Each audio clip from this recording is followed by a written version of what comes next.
Welcome to my Spectrum Life podcast on May 4th, 2020. I'm Jessica, an autism mom. With me is my good friend Kelsey. And Kelsey, I must say, may the force be with you. May the force be with you as well. How are you doing today? Doing good. It is Star Wars Day, so I guess we have to say, may the 4th be Fourth with be you. with you. Yep. And I know you must be wondering why in the world are we talking about Star Wars when this is a podcast about autism? But there is a method. There's a reason for our Star Wars mania. And why we're sporting our Star Wars shirts today. Yep. And why I decided to be in here with my husband's Star Wars memorabilia. It's all about that motivation. It is all about that motivation. What motivates you?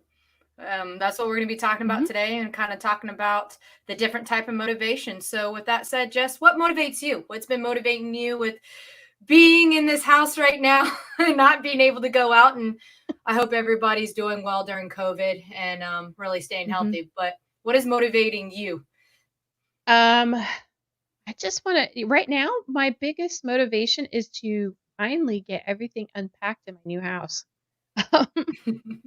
We are so tired of boxes. Oh my goodness. May you never see another box ever again.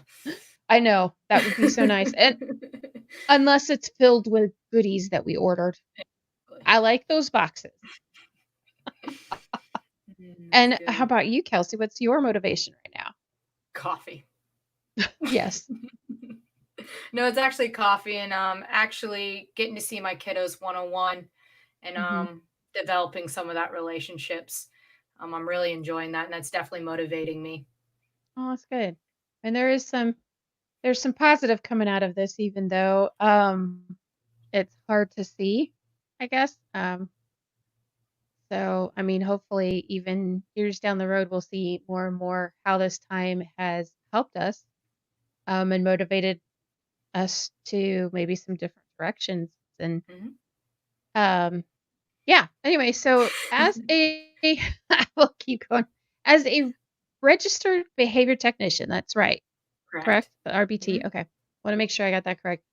Why is it so important for us? One of the first questions I know out of the box when you're filling out your paperwork, what is your child's interests?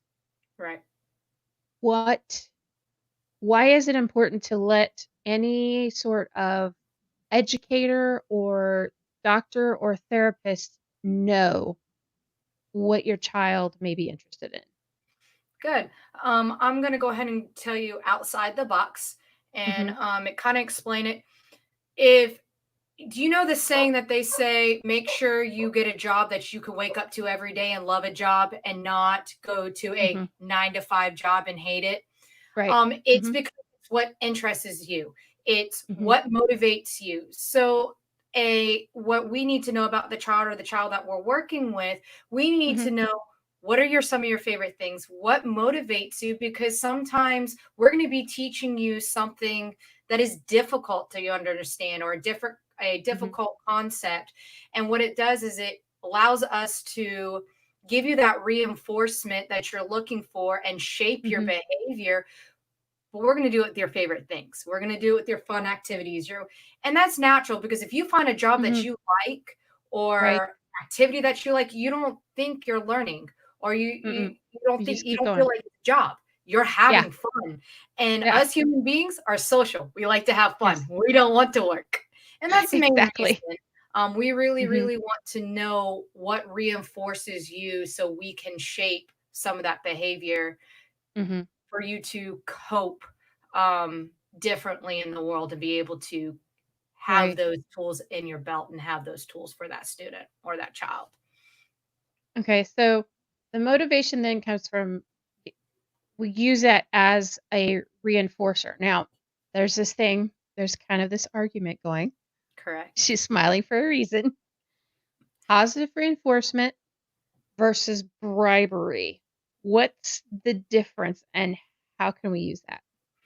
Okay. Well, let me just ask you, let's say you haven't had the training yet. What do you think positive, and what do you think bribery is? What do you think bribery is? Well, I was thinking about this as I was actually writing down show notes. I was like, it's kind of like that scene in Daddy Daycare. So I was having you remember the movie.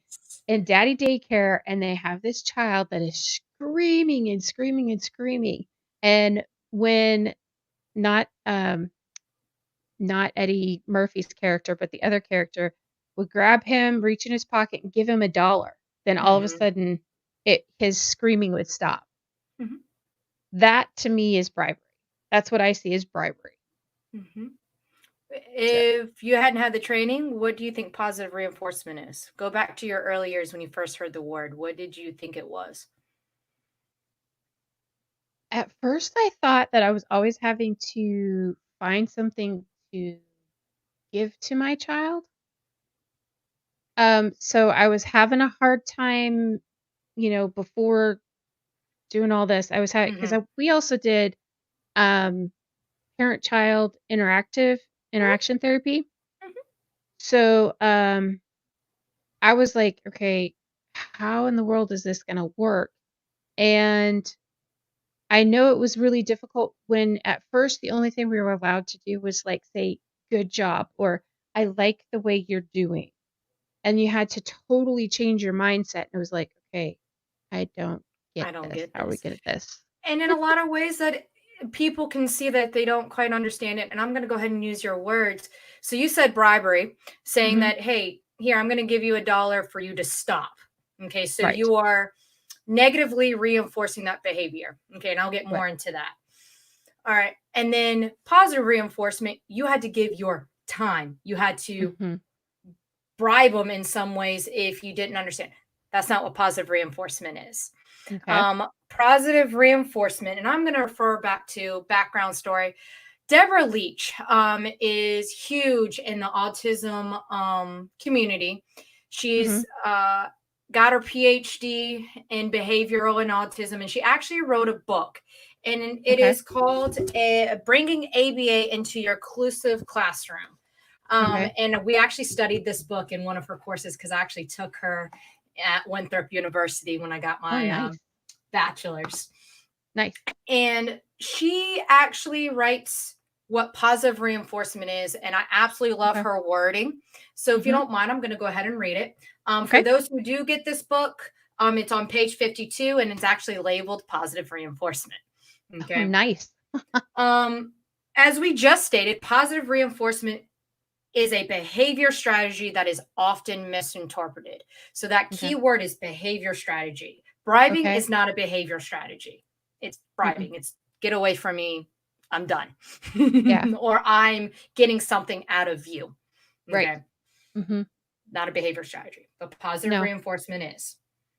But here's the key: positive reinforcement entails delivering consequences after behavior that increases the likelihood that the behavior will occur again in the future. Bribery doesn't do Okay. that. No. Now, Okay. why I know the first thing that I'm thinking, why in the world is it calling it consequence? Ah, 'Cause, consequences just don't mean bad.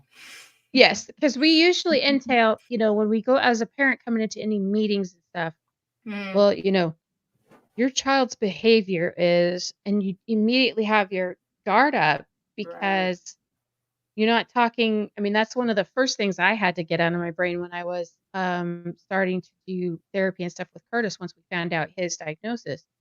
Behavior isn't meaning that he's bad, it's just the actual thing that he is doing, The action. that behavior, that Hmm. particular action, Hmm. which then, it's a type of behavior that you either want to change or is one that you just like, for instance, Yep. when he is upset and he starts scripting, Hmm. sometimes it's just better to let him script for a while, even Right. though it drives me absolutely nuts because it can be, um, sometimes it's just one word, Hmm. sometimes it's a phrase, sometimes it's 3 movies wrapped together and it gets crazy. But that scripting is a part of his autism, which is a part of his coping.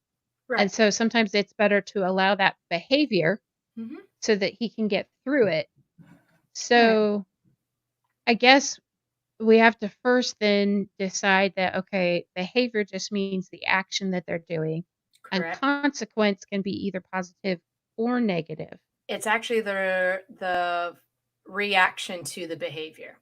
What Right. so you have extrinsic consequences like Mhm. reprimanding, things like that, and then Mhm. you said it's a coping mechanism, right? Mhm. So when he starts scripting, when he gets super, super mad, his consequence of allowing him to do that is actually calming him down. So that's a consequence. It's self, it's auto, it's self, it's Uh-huh. intrinsic Okay. motivation. Right. So consequence is anything that just follows the behavior. And a lot of times it's Okay. the reaction to the Okay. behavior. So Makes sense. with that being said, positive Mhm. reinforcement is consequences after the behavior that increases your likelihood. So meaning if Okay. you want a child to do his addition and he's struggling and it's just really hard, after Mhm. one problem that he does it right, here's a tangible pretzel because you've earned it because you've done your job and it's exactly how we want to do it. You didn't go Right. into a meltdown. You actually focused and went through it. So Mhm. he's like, "Oh, I want pretzels. I want more pretzels." So what's it going to do? It's going to Keep going. And increase that that's behavior.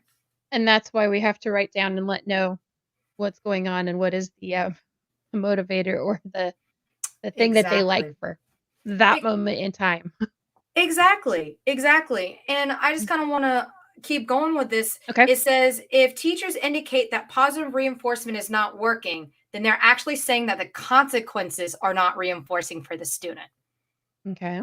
Kind of think about that. You see how consequences and motivation Mhm. and reinforcement kind of get blended together. Right. And it just kind of starts with that there's a misconception with students with autism that they often require tangible or activity Mhm. reinforcement. Tangible is anything that they can touch, eat, mess with.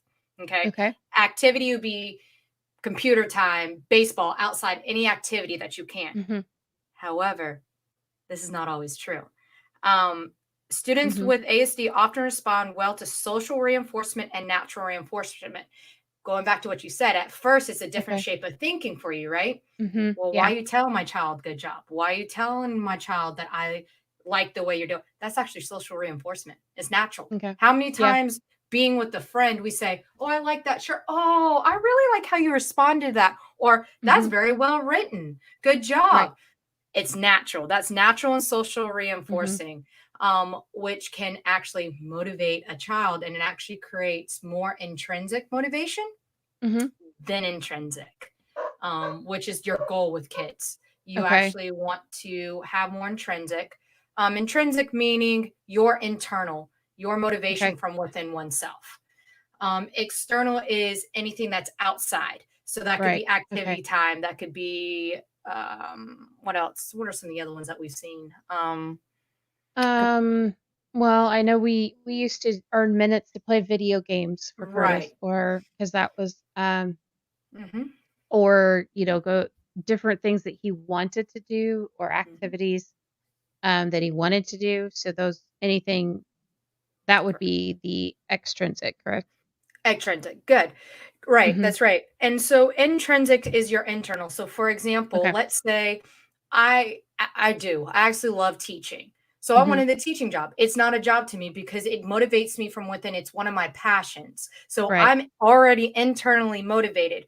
So Yeah. when we're working with kids or trying to shift their motivations to more internal, because as a teacher, as a parent, you always want more internal because the Right. likelihood of them doing it more often is going to Mhm. occur. Okay. Um, we create meaningful and interesting fun activities. So let's say, for example, your child absolutely loves Star Wars. Let's bring back Star Wars, and he does. He Right. He loves does. Star Wars. Oh my goodness, yes. Um, Doing math word problems with Star uh-huh. Wars is motivating because it's like, oh, I get to figure out how many legs go into Right. one of the robots. This is cool. And he's Yeah. actually doing math and doesn't realize he's actually applying math. Right. And so that in itself is, we didn't tell him, hey, you need to go do this because you've earned Mhm. it. No, Right. he's like, I want to do it because it's all about Star Wars and I'm It's actually doing math. interesting. Yeah. So it's interesting and it's motivating to them. Mhm. And that's the biggest thing for any kind of motivators to work. Right. You know what the biggest one number one thing is? Mm. The big word is meaningful. If it's not Meaningful. meaningful, you're not gonna do That's it. Like, I don't yeah. care about accounting. I don't care about Mhm. doing taxes. So I'm like, "Nope, I'm not gonna do it," and I don't do taxes. Guess who does it? I let somebody else do taxes because they Mhm. like it. They like doing that. Right. Well, you have fun. There's Yeah, your exactly. strength. That's your Uh-huh. strength. Mhm. Go for it. And sometimes when we ask you about those interests, what Mhm. do we ask? What are some of your child's strengths? What is he like in math? What is he like reading in math? Or Right. what does he like to read? Because that can help us be able to adapt and put it within and eventually Mhm. have fun Right. and learn at the same time. Yeah, that's I know it's always been, like, a struggle to get Curtis to read sometimes, and so we were always trying to find things that, he wanted to read about, so dinosaurs, I mean, that was a Mhm. big thing for a while, but then the dinosaurs transitioned into dragons when he got a hold of that Wings of Fire series, absolutely loves it, I know that's loves right. those kind of books, and so we would, "Oh, okay, well, if you do this," that's one of the things I found to be a motivator, Right. um, "If you do this, I'll get you the next Wings of Fire book." Worked. So, okay, so, thinking about the motivation. So if Correct. we how do we keep a child okay, so for instance, Curtis is really into Minecraft. We were using it as a motivator for positive behavior for Mhm. completing tasks and stuff. But it's from become the motivator and has now turned into a almost an obsession, an Correct. absolute obsession. So how does a parent navigate that area? It's complicated. Yeah, it is. Um, it is. That's why when you do have a reinforcement schedule or a Mhm, reinforcement motivator, any kind of motivator, there's called mhm, a procedure called uh, prompt fading and fading out those reinforcements. okay, It's okay to start off with a tangible mhm, reinforcer such as that or an activity right, reinforcer, but eventually, slowly but surely, you slow down that time and you right, start going to that natural and that social reinforcement as that skill becomes more mastered. So it really mhm, goes back at to your purpose. What are you right, trying to get out of it? Um, and that's where you have to be careful with reinforcement and motivation because you have to make sure you're not reinforcing the escaped motivated behaviors. ooh, Because if okay, that's the case, you're negative reinforcing that behavior, meaning you're removing something unpleasant and mhm, rewarding that behavior that you don't want. And right, it's not that's not always the truth, but mhm, that's where you pull an outsider looking in and things like that to mhm, kind of discuss it. And this is where you have your colleagues. There's a lot of moving parts. right, Um, but I really do suggest alternating motivators. Just don't mm, stick with one. Oh, hey, yeah, you did Minecraft yesterday. What are you working for today? right, What let's list your favorites to your least and start right, using this. We actually with Curtis, we actually did it with some of my other clients. I do it in my kiddos classes too. mhm, Maybe once a month is a Friday of a movie day. They don't right, know which day. right, But other times, well, we need to go outside. Okay, that's not your best motivator, but let's go outside. Well, I want to stay back. Well, let's try this day and this day. And I kind of move it so it doesn't mhm, become a routine.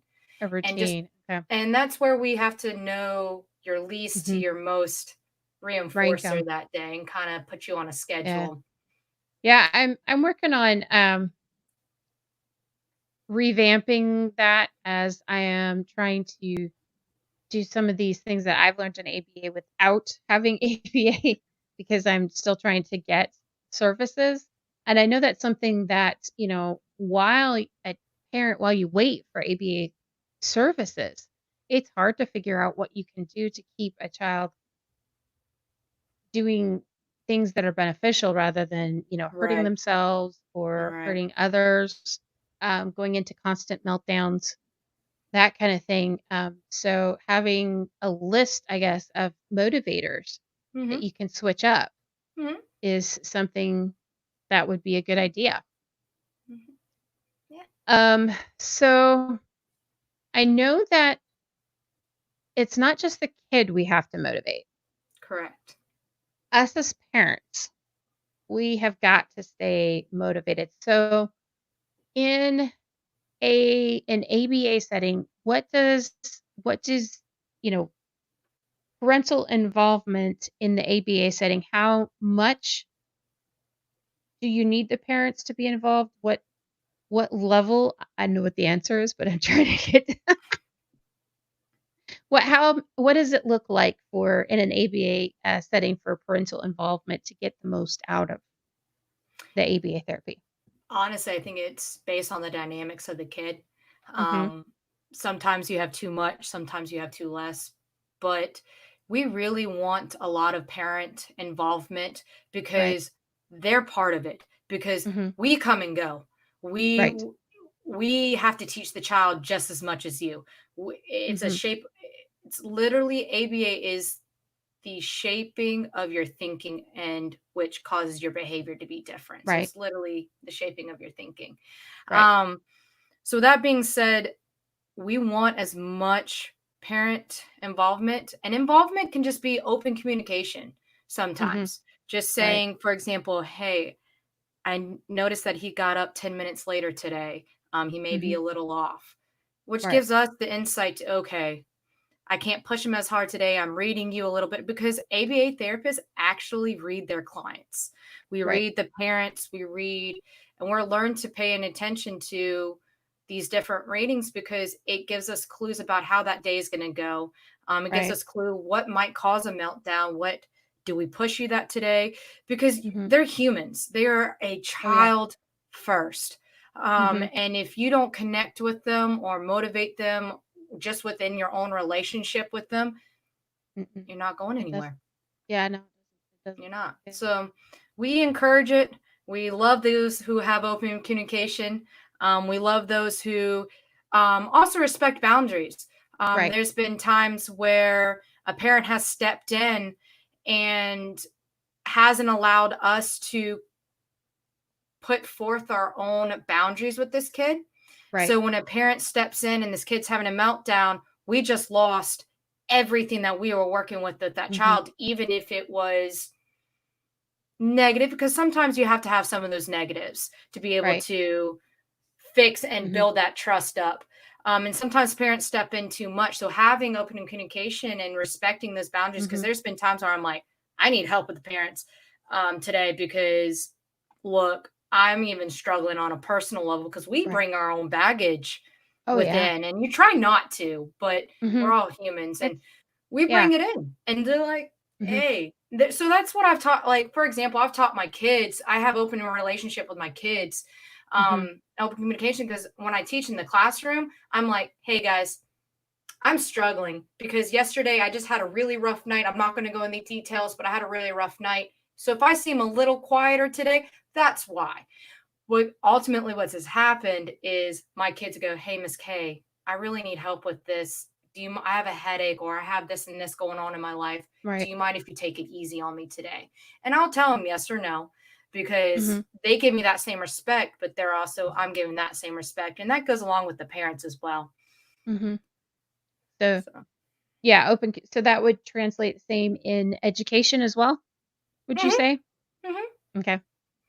And I know one of the things that, being one of the things that really helped, um, for us, I think, was that we were always in constant communication about pretty much everything. I loved it. I Um, loved it.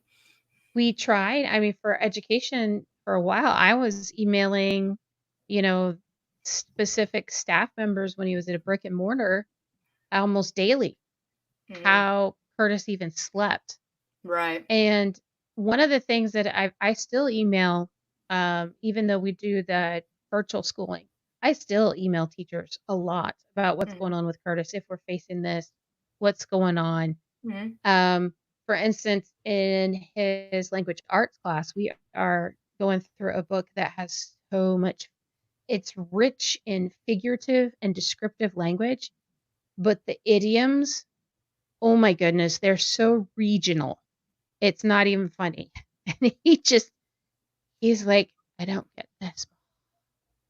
So I'm having to really work with him to help him understand it. We were Right. talking to the teacher about that, and she's like, work with mom, let her help you. Let's do the Right. best we can and push through because you're just almost done. So, having that type of communication on a good level is great.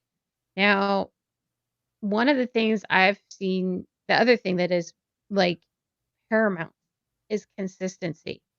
And I Yes. will be in Yes. therapy at home and at school to make sure that you're communicating so you can stay consistent all the way around. And I can tell you, I will be first up. It's hard. It's hard to be consistent. It I am not is. ever 100% consistent. Life happens. It does. Um, so as a parent, I myself to try to keep me motivated to be consistent to help in all of the stuff that's going on. I have to make I mean, the first thing I think is I have to give myself uh, some leeway, some grace, knowing that life happens. I realize that with the consistency, there's gonna be beneficial results in that the more consistent I am, the more the behaviors are gonna change. Um, the One of the things that I know that is so helpful for me is to ask for data that I can see those graphs. Mhm. The visual. Um, Mhm. yes. When Mhm. I saw graphs from, the school and stuff and from ABA, it was so much easier to be able to see what's going on. And I also have to realize and tell myself that the changes in behavior are not gonna happen overnight, and that's with any child. Right. Neurotypical or, neuroatypical. Now, Mhm. we have a question, uh, from a friend of mine actually, Mhm. Jennifer, hi. She asks, "Is this issue, motivation, one of the markers for autism? My kid's school gives frequent, quote, carrots, unquote, to encourage the kids to complete tasks, which is very foreign to me and my husband, both Gen Xers, and are intrinsically motivated and don't care about extrinsic factors.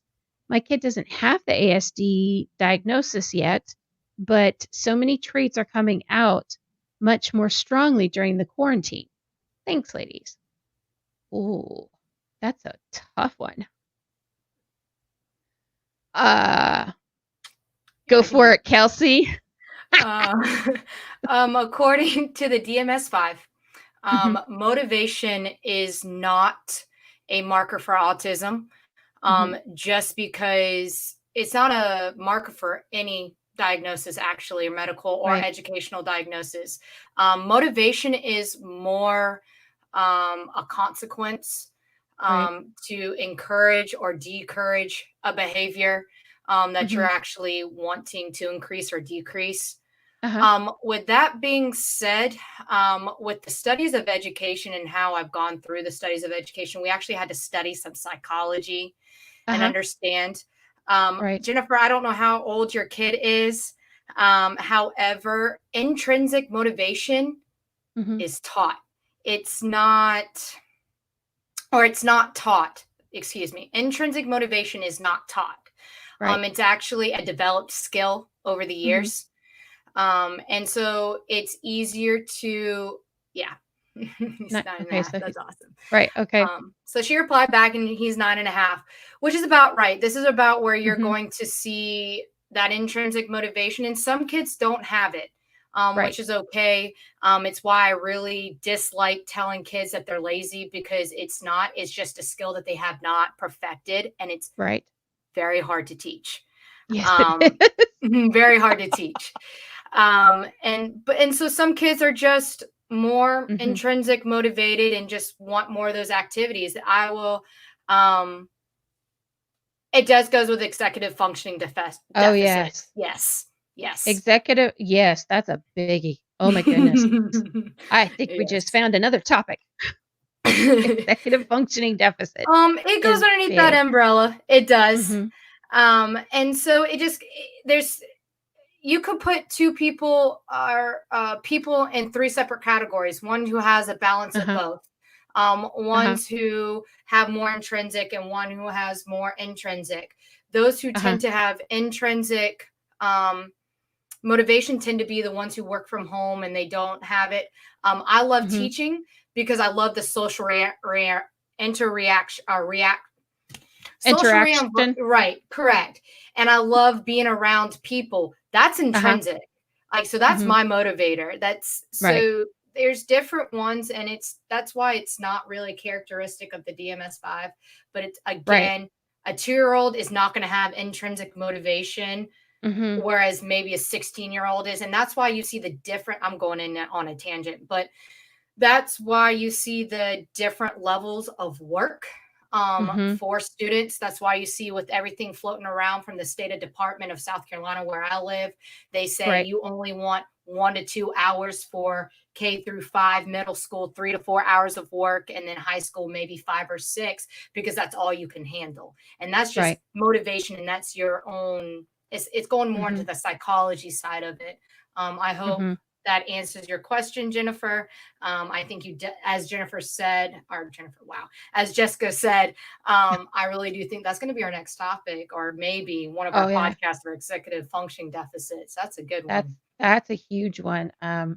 I know that, I have to look into that, and there are so many things that I have to try and teach because they're just not there.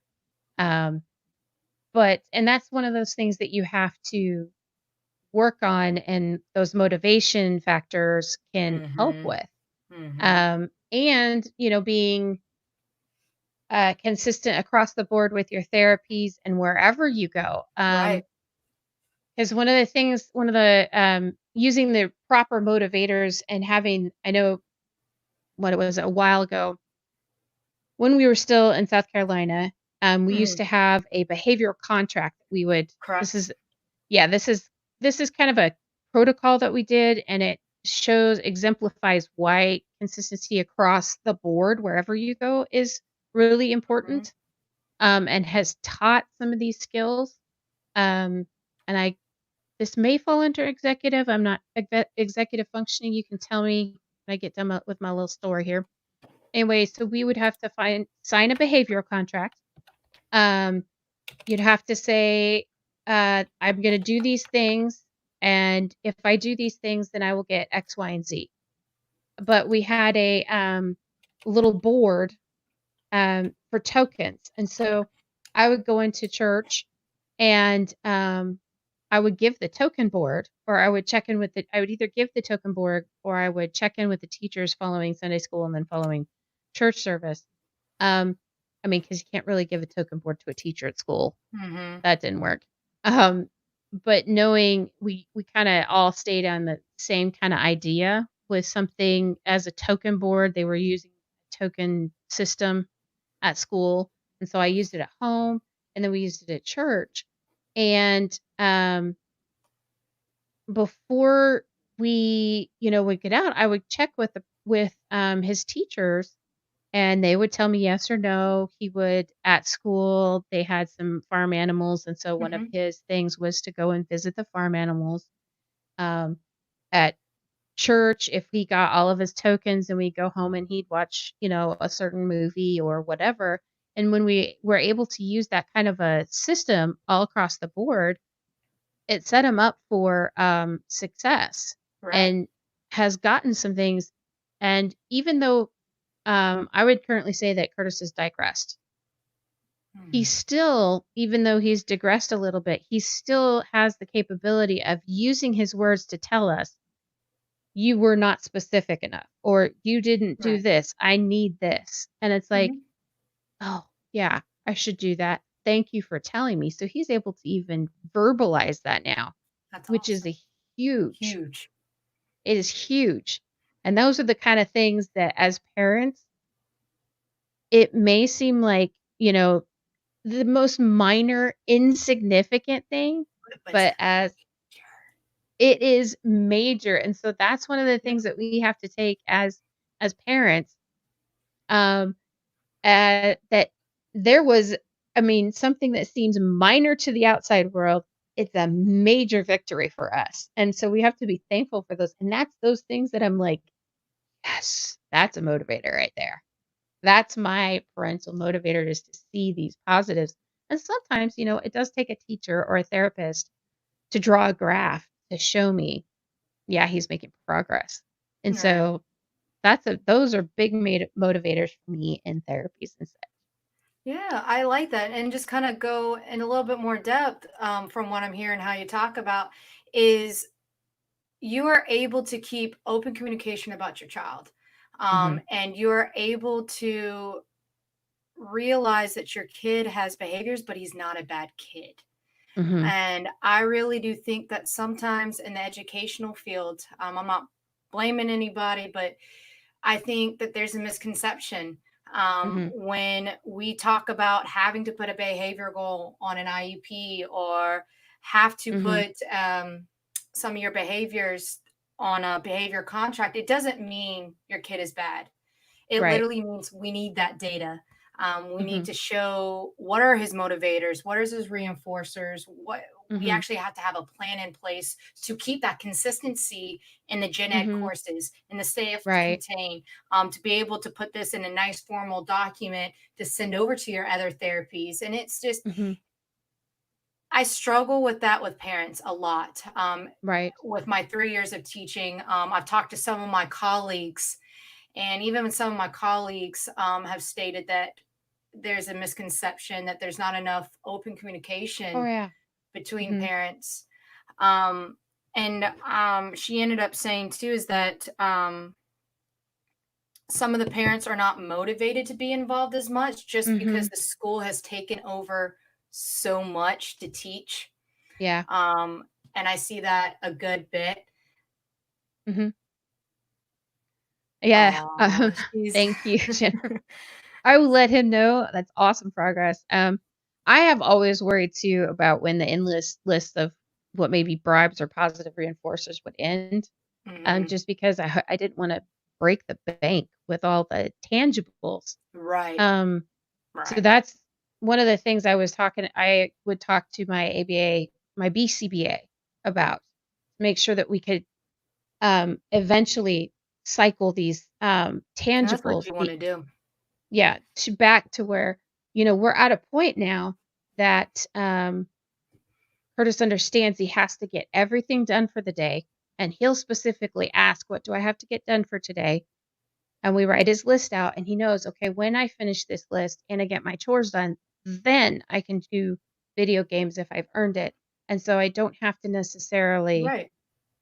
give it tangible. And so it's taken quite a while to have that, but it's definitely a process Mhm. to get those, the what is it? Cognitive The ex process. yeah, the external to the internal kind of Correct. reward, so And I mean, it's natural because you mhm, ultimately want to go from tangible to natural reinforcement because think about what motivated you as a 10-year-old or a yeah, 5-year-old. It mhm, changes. Then think mhm, about it how it motivates you at a 16-year-old. Okay, I'm yeah. 29. I'll go ahead and tell my age. I'm 29. I'm a baby. And what motivated me at age 29 did not motivate me what motivated me in college. And Right, going back on that, what motivates me now is okay, I've done all my work today because I am not that mhm, type of person to be working from home. I will state that now, and it is so hard. And right, I remember being on, okay, oh, I get to play one of my favorite video games, but I got to get this, and this done. And right. that's part of the executive Functioning skills. correct. And for those who don't, I'm going to go ahead and state it. For those who don't know what executive functioning skills are, it's Mhm, group of cognitive process that regulate and control and manage your other cognitive processes. So Oh, your yeah. metacognitive thinking, you're thinking about thinking, you're Mhm. regulating how your day is going to go. That list. That's Right. why the boards work. That's why visual Yes. representation works. That's why Mhm. you've ultimately taught him intrinsic. So he's going Mhm. from this type of thinking to Right. this type of thinking, and you put it back on him. Mhm. Um, Yeah. Having so it some sort of planner, I mean, for him, he has an electronic planner that shows him exactly what he's mhm, supposed to get for done for today, his life lessons, that kinda stuff, and so he's able to having that in front of mhm. him and somebody make that planner for him or make that list for him Right. has then helped him to kind of remember to ask for it. Exactly, and I remember So working with a two-year-old. A mhm. two-year-old, their attention span is what? Maybe 1 minute, 2 minute? Of course, you're gonna want more of that Uh-huh. tangible and, like, "Here, have a Mhm. reading time or activity," and go on and everything. "Ah, Jennifer Beatson says, 'Please tell me what you use for your planner.'" This planner is actually within our, education system because we're with, what's called Connections Academy. Um, but I think you can probably do something like that with, say, your Google Planner or Mhm, different things. I haven't although I will say, I use more of a planner on my iPhone versus, um, a Google Planner. Um, but yeah, I was really, um it's one of the systems they have it's Connexus is their system that they use, and it automatically runs a schedule and everything for you. So it's part of the suite of their school system that runs that, and then I myself just make a list that he could amazing. see. My students actually use my homework planner. It's an Okay. actual app, and they actually can schedule when they need to do it. So it sets an alarm off and it Okay. sets reminders off for them. Oh, And you that's can cool. color code, and parents can Ooh, add chores to it and other things. So it's called my homework planner if it's on an app. my So it works homework. for Android and iPhones, by the way. So Ooh, even yes. better. I like it. And it's My age homework. appropriate for 9.5, because Oh, a lot of good. times my sixth graders, which is about 10, 11, so Mhm. Yeah, you have to they watch can use that, it. whether it's actually age appropriate so many times. Mhm. Um, yep. So glad that was helpful to you, Jennifer, and that we Yes. could answer that question. But we will also make sure the name of that app is in the show notes, so that if you didn't catch that, you will be able to look at that at a later time. But I think that is about all we have for today, or this podcast. Any yes, my I don't know if y'all heard that. My husband's in the background here saying, "I'm gonna go watch me some Star Wars." Um, I have to say that I think my kids are probably like, "Come on, mom, hurry up. We want to watch Star Wars." Um, any final thoughts, Kelsey? Just keep open communication between all. That includes your kids, and find those motivators and use them. Yep, Use them. yep. So So we will say as we always do, with a lot of faith. Oh, whoops! I guess we got to do this too. My husband's always reminding us of we got stuff. Star Wars. May the force be with you. I'm so ready to Yes. watch some of it too. You can find us on Facebook at My Spectrum Life. And how about Instagram, Kelsey? My Spectrum Life, and twitter.com, My Spectrum Life 1. And you can always email us at, oh my gosh, Info thank you. at myspectrumlife.com. Man, we have got Star Wars on the brain. If there's That- any other topics that you would like for us to talk about, please email us at info at myspectrumlife.com or ask us any questions. Shoot us an email. Um, looks like we will be one here shortly. We will dive into some executive functioning skills, what that is, and how to help with that. Um, but for now, remember, with a lot of faith, whole lot of love, and a bunch of them fidget toys, we're all going to make it through this. we Thanks, are. y'all. Bye.